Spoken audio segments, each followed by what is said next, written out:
ನೀವು ಮೊದಲೇ ಬಾರಿ ನಮ್ಮ ಚಾನಲ್ನ ನೋಡ್ತಾ ಇದ್ದರೆ ಹಾಯ್, ನಾನು ರೂಪಾ. ಹಾಗೂ ನೀವು ನೋಡ್ತಾ ಇದ್ದೀರಾ ನಮ್ಮ ಕನ್ನಡ ಚಾನಲ್ ಆದ ಸ್ಮಯ ಕಲಿಕೆ. ನೀವಿನ್ನೂ ನಮ್ಮ ಚಾನಲ್ಗೆ ಸಬ್ಸ್ಕ್ರೈಬ್ ಆಗಿಲ್ಲ ಅಂದರೆ ಈ ಕೂಡಲೇ ಸಬ್ಸ್ಕ್ರೈಬ್ ಮಾಡ್ಕೊಳ್ಳಿ. ಹಾಗೆ ಪಕ್ಕದಲ್ಲಿ ಕಾಣುವ ಬೆಲ್ಲೈಕನ್ನು ಪ್ರೆಸ್ ಮಾಡಿ ಆಲ್ ಅಂತ ಟ್ಯಾಪ್ ಮಾಡೋದನ್ನು ಮರಿಬೇಡಿ.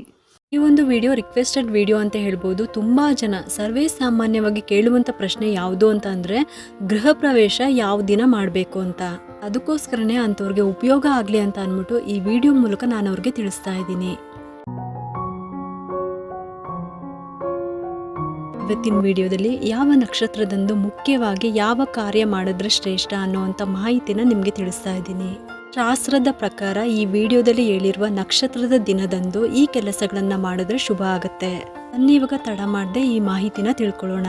ನಾವು ಯಾವುದೇ ಶುಭ ಕಾರ್ಯ ಮಾಡಬೇಕಾದ್ರೂ ಅಥವಾ ಒಳ್ಳೊಳ್ಳೆ ಕೆಲಸನ ಶುರು ಮಾಡಬೇಕು ಅಂತ ಅಂದ್ರೂ ಕೂಡ ನಾವು ದಿನ, ನಕ್ಷತ್ರ ಎಲ್ಲನೂ ಕೂಡ ನೋಡ್ತೀವಿ. ನಕ್ಷತ್ರದಲ್ಲಿ 27 ನಕ್ಷತ್ರ ಇದೆ. ಈ ನಕ್ಷತ್ರದಲ್ಲಿ ಯಾವ್ಯಾವ ಕೆಲಸಗಳನ್ನ ಮಾಡಿದ್ರೆ ನಮಗೆ ತುಂಬಾನೇ ಒಳ್ಳೇದು ಅಂತ ತಿಳ್ಕೊಳ್ಳೋಣ.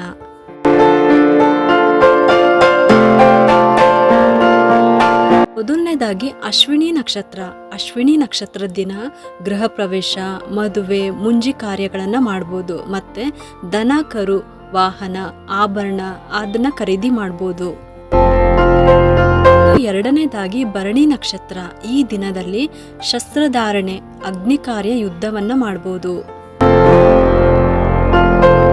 ಮೂರನೇದಾಗಿ ಕೃತಿಕಾ ನಕ್ಷತ್ರ. ಈ ನಕ್ಷತ್ರದ ದಿನ ನೀವು ಸಾಲ ಮಾಡಿದರೆ ಸಾಲ ತೀರಿಸುವಂಥದ್ದು, ಪಶು ವ್ಯಾಪಾರ ಮಾಡುವಂಥದ್ದು, ಗಿಡ ನೆಡೋದು, ವಾದ್ಯ ಕ್ರಿಯೆಗಳು ಇದೆಲ್ಲ ಕೂಡ ಮಾಡ್ಬೋದು. ನಾಲ್ಕನೇದಾಗಿ ರೋಹಿಣಿ ನಕ್ಷತ್ರ.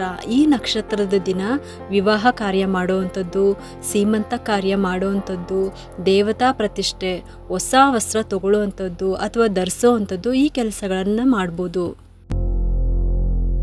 ಐದನೇದಾಗಿ ಮೃಗಶಿರ ನಕ್ಷತ್ರ. ಈ ನಕ್ಷತ್ರದ ದಿನ ಅನ್ನಪ್ರಾಶನ ಮಾಡೋದು, ಮತ್ತೆ ಅಕ್ಷರಾಭ್ಯಾಸ ಮಾಡಿಸೋದು, ಉಪನಯನ, ಯಾತ್ರೆ ಹೊರಡೋದು ಈ ರೀತಿ ಕೆಲಸಗಳನ್ನು ಮಾಡ್ಬೋದು.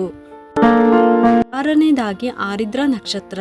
ಈ ನಕ್ಷತ್ರದ ದಿನ ಗರಡಿ ಸಾಧನೆ, ಪ್ರಥಮ ಹಾಲು ಕೊಡುವಂಥದ್ದು, ಅಗ್ನಿ ಕಾರ್ಯ, ಶಸ್ತ್ರ ಮಾಡಿಸೋವಂಥದ್ದು ಈ ರೀತಿ ಕೆಲಸಗಳನ್ನು ಮಾಡ್ಬೋದು. ಏಳನೇದಾಗಿ ಪುನರ್ವಸು ನಕ್ಷತ್ರ. ಈ ನಕ್ಷತ್ರದ ದಿನ ಬಿತ್ತನೆ ಮಾಡೋದು, ಅಂದರೆ ಹೊಲಗಳಿಗೆ ಬಿತ್ತನೆ ಮಾಡ್ತಾರಲ್ಲ ಅದು, ಮತ್ತೆ ಪ್ರಯಾಣ ಬೆಳೆಸೋದು, ವಿದ್ಯಾಭ್ಯಾಸ ಮಾಡಿಸೋದು, ನಾಮಕರಣ, ವಾಸ್ತುಕ್ರಿಯೆ ಈ ಕೆಲಸಗಳನ್ನು ಮಾಡ್ಬೋದು. ಎಂಟನೇದಾಗಿ ಪುಷ್ಯ ನಕ್ಷತ್ರ. ಈ ನಕ್ಷತ್ರದ ದಿನ ಸೀಮಂತ ಕಾರ್ಯ, ಅಭ್ಯಜನ, ಕಿವಿ ಚುಚ್ಚುವಂಥ ಕೆಲಸ, ಮಂತ್ರೋಪದೇಶ ಮಾಡಿಸ್ಬೋದು. ಒಂಬತ್ತನೇದಾಗಿ ಆಶ್ಲೇಷ ನಕ್ಷತ್ರ. ಈ ನಕ್ಷತ್ರದ ದಿನ ಬಾವಿ ತೋಡುವಂಥ ಕೆಲಸ, ನಾಗ ಪ್ರತಿಷ್ಠೆ ಮಾಡುವಂಥ ಕೆಲಸ, ಸುರಂಗ ನಿರ್ಮಾಣ ಮಾಡುವಂಥ ಕೆಲಸ ಈ ಕೆಲಸಗಳನ್ನು ಮಾಡ್ಬೋದು. ಹತ್ತನೇದಾಗಿ ಮಖ ನಕ್ಷತ್ರ. ಈ ದಿನ ವ್ಯವಸಾಯ, ಗೋ ಸಂಬಂಧ ಕೆಲಸ, ಸಂಗೀತ, ನಾಟ್ಯ ಪ್ರಾರಂಭ ಮಾಡ್ಬೋದು. ಪುಬಾ ನಕ್ಷತ್ರ ಇರುವಂಥ ದಿನ ಆಭರಣ ಧಾರಣೆ ಮಾಡ್ಬೋದು, ವಾಹನ ಖರೀದಿ ಮಾಡ್ಬೋದು. ಉತ್ತರ ನಕ್ಷತ್ರದ ದಿನ ಮದುವೆ, ಸೀಮಂತ, ಉಪನಯನ, ವಿದ್ಯಾಭ್ಯಾಸ ಮಾಡ್ಬೋದು. ಹಸ್ತ ನಕ್ಷತ್ರ. ಈ ದಿನ ನಾಮಕರಣ, ಔಷಧಿ ಸೇವನೆ, ಗೃಹ ಪ್ರವೇಶ, ಅಭಿಷೇಕ ಎಲ್ಲ ಮಾಡ್ಬೋದು. ಹಸ್ತ ನಕ್ಷತ್ರದ ದಿನ ವಸ್ತು ಸ್ವೀಕಾರ ಮಾಡ್ಬೋದು, ಬಿತ್ತನೆ ಮಾಡ್ಬೋದು, ವ್ಯಾಪಾರ ಮಾಡ್ಬೋದು, ಉದ್ಯೋಗ ಪ್ರಾರಂಭ ಮಾಡ್ಬೋದು. ಸ್ವಾತಿ ನಕ್ಷತ್ರ. ಸ್ವಾತಿ ನಕ್ಷತ್ರದ ದಿನ ಅನ್ನದಾನ, ಸಂಗೀತಾಭ್ಯಾಸ, ಶಂಕುಸ್ಥಾಪನೆ, ಗೃಹ ಪ್ರವೇಶ ಮಾಡ್ಬೋದು. ಇನ್ನು ವಿಶಾಖ ನಕ್ಷತ್ರ.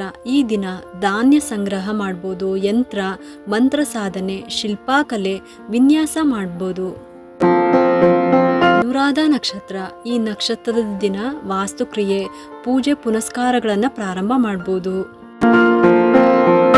ಜ್ಯೇಷ್ಠ ನಕ್ಷತ್ರದ ದಿನ ಕಿವಿ ಚುಚ್ಚುವಂಥ ಕೆಲಸ, ಉದ್ಯೋಗ ಆರಂಭ ಮಾಡ್ಬೋದು, ನೃತ್ಯ ಆರಂಭ ಮಾಡ್ಬೋದು. ಮೂಲ ನಕ್ಷತ್ರ. ವಾಣಿಜ್ಯ, ವ್ಯವಹಾರ, ಮನೆ ಖರೀದಿಗಳನ್ನು ಮಾಡ್ಬೋದು. ಪೂರ್ವಾಷಾಢ ನಕ್ಷತ್ರ. ಈ ದಿನ ವಿಗ್ರಹ ನಿರ್ಮಿಸುವಂಥದ್ದು, ಬಾವಿ ನಿರ್ಮಾಣ, ವಿದ್ಯಾಭ್ಯಾಸ ಪ್ರಾರಂಭ ಮಾಡ್ಬೋದು. ಉತ್ತರಾಷಾಢ ನಕ್ಷತ್ರ. ಈ ದಿನ ಸೀಮಂತ ಕಾರ್ಯ ಮಾಡ್ಬೋದು, ಮದುವೆ ಕಾರ್ಯ, ಗೃಹ ಪ್ರವೇಶ, ಮಂಗಳ ಕಾರ್ಯಗಳನ್ನು ಮಾಡ್ಬೋದು. ಶ್ರವಣ ನಕ್ಷತ್ರ. ಈ ದಿನ ಶಸ್ತ್ರಾಭ್ಯಾಸ, ಆಭರಣ ಖರೀದಿ, ವಸ್ತ್ರಾಲಂಕಾರ ಧಾರಣೆ ಮಾಡ್ಬೋದು. ಧನಿಷ್ಠ ನಕ್ಷತ್ರದ ದಿನ ನಾಮಕರಣ ಮಾಡ್ಬೋದು, ಯಾತ್ರಾ ಆರಂಭ ಮಾಡ್ಬೋದು, ದೇವತಾ ಸ್ಥಾಪನೆ, ಔಷಧಿ ಸೇವನೆ ಮಾಡ್ಬೋದು. ಶತಭಿಷ ನಕ್ಷತ್ರ, ಮನೆಯಲ್ಲಿ ಪೂಜೆ ಪುನಸ್ಕಾರ, ಹೋಮ, ಕಟ್ಟಡ ಪ್ರಾರಂಭ ಮಾಡ್ಬೋದು. ಪೂರ್ವಭಾದ್ರ ನಕ್ಷತ್ರ, ಮರ ಕಡಿಯೋಂಥ ಕೆಲಸ, ಮನೆ ಕೆಡೋದು, ಮನೆಯಲ್ಲಿ ಸಣ್ಣ ಪುಟ್ಟ ರಿಪೇರಿ ಮಾಡಿಸೋಂಥ ಕೆಲಸ ಮಾಡ್ಬೋದು. ಉತ್ತರ ಭಾದ್ರ ನಕ್ಷತ್ರದ ದಿನ ಮದುವೆ ಮಾಡ್ಬೋದು, ಗೃಹ ಪ್ರವೇಶ, ನಾಮಕರಣ, ಸೀಮಂತ, ಶುಭ ಕಾರ್ಯಗಳನ್ನು ಮಾಡ್ಬೋದು. ಕೊನೆಯದಾಗಿ ರೇವತಿ ನಕ್ಷತ್ರ, ಈ ದಿನ ವಾಹನ, ಆಭರಣ, ಗೃಹ, ಭೂಮಿಗಳ ಖರೀದಿಗಳನ್ನು ಮಾಡ್ಬೋದು. ರೇವತಿ ನಕ್ಷತ್ರ ಕೂಡ ಭೂವರ ಸ್ವಾಮಿ ದೇವರ ನಕ್ಷತ್ರ ಕೂಡ. ಅದಕ್ಕೋಸ್ಕರನೇ ವಿಶೇಷವಾಗಿ ಈ ರೇವತಿ ನಕ್ಷತ್ರ ಇರೋ ದಿನ ನೀವು ಕಲ್ಲಳ್ಳಿಲಿರುವಂಥ ಭೂವರ ಸ್ವಾಮಿ ದೇವಸ್ಥಾನಕ್ಕೆ ಹೋಗ್ಬೇಕು ಅಂತ ಹೇಳೋದು. ದೇವಸ್ಥಾನಕ್ಕೆ ಹೋಗೋದ್ರಿಂದ ನಿಮಗೆ ಮನೆ ಕಟ್ಟೋವಂಥ ಕನಸು, ಭೂಮಿ ತೊಗೊಳ್ಳೋವಂಥ ಕನಸಿದ್ರೆ, ಅಥವಾ ಜಮೀನು ತೊಗೊಳ್ಳೋವಂಥ ಕನಸಿದ್ರೆ, ಅಥವಾ ಭೂಮಿನಲ್ಲಿ ಏನಾದರೂ ಕೋರ್ಟ್ ಕೇಸ್ ಮೆಟ್ಲು ಹತ್ತಿದ್ರೆ, ಎಲ್ಲದಕ್ಕೂ ನಿಮಗೆ ಪರಿಹಾರ ಸಿಗಬೇಕು ಅಂತ ಅಂದರೆ ಈ ದೇವರ ದರ್ಶನವನ್ನು ಖಂಡಿತವಾಗ್ಲೂ ಮಾಡಿ ನೋಡಿ. 100ಕ್ಕೆ 100% ಅಷ್ಟು ಇಲ್ಲಿಗೆ ಓದೋರ್ಗೆಲ್ಲರಿಗೂ ಕೂಡ ಆ ದೇವರು ಫಲ ಕೊಟ್ಟಿದೆ. ನಿಮಗೂ ಏನಾದರೂ ಆ ಕನಸಿದ್ರೆ, ಆ ಕನಸನ್ನು ನನಸು ಮಾಡ್ಕೋಬೇಕು ಅಂತ ಒಂದು ಹಠ ಇದ್ದರೆ ಖಂಡಿತವಾಗ್ಲೂ ಈ ದೇವರ ದರ್ಶನವನ್ನು ಮಾಡಿ ನೋಡಿ. ಈ ದೇವಸ್ಥಾನದ ಪೂರ್ತಿ ಮಾಹಿತಿನ ನಾನು ಆಲ್ರೆಡಿ ವಿಡಿಯೋ ಮಾಡಿ ಶೇರ್ ಮಾಡಿದ್ದೀನಿ. ಆ ಲಿಂಕ್ನ ಡಿಸ್ಕ್ರಿಪ್ಷನ್ ಬಾಕ್ಸ್ನಲ್ಲೂ ಕೂಡ ಕೊಟ್ಟಿರ್ತೀನಿ, ಒಂದ್ಸಲಿ ಚೆಕ್ ಮಾಡಿ ನೋಡಿ.